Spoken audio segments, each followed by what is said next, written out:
In this video, you'll learn how to reverse the employee side doors. You'll need a socket wrench with a 10mm hex bit socket and a number 2 Phillips screwdriver. Before you begin, switch off the machine's heat. Wait until the temperature drops below 100 degrees Fahrenheit, then power off the machine.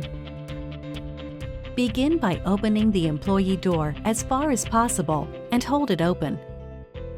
Use caution in the next step. When removing the screws, the spring in the door may cause the upper hinge plate to snap toward the door.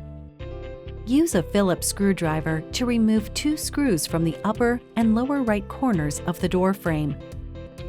Store the parts carefully, as they'll be reused. Use a socket wrench with a 10mm hex bit socket to remove 2 screws that hold a hinge washer plate and hinge pivot bracket to the door frame.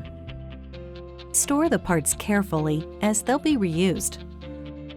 Hold the door and lean it away from the door frame. Lift the door off the bottom hinge bracket to remove it. Position the hinge pivot bracket as shown. Use the hardware previously removed to secure it to the upper right corner of the door frame.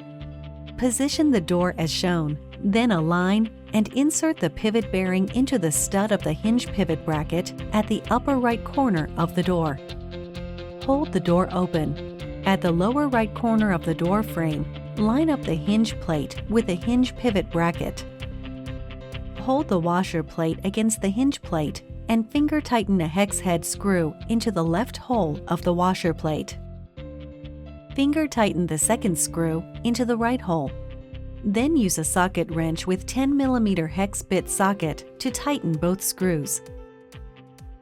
Close the door and make sure that it's not crooked. Then open and close it a few times to make sure it works smoothly.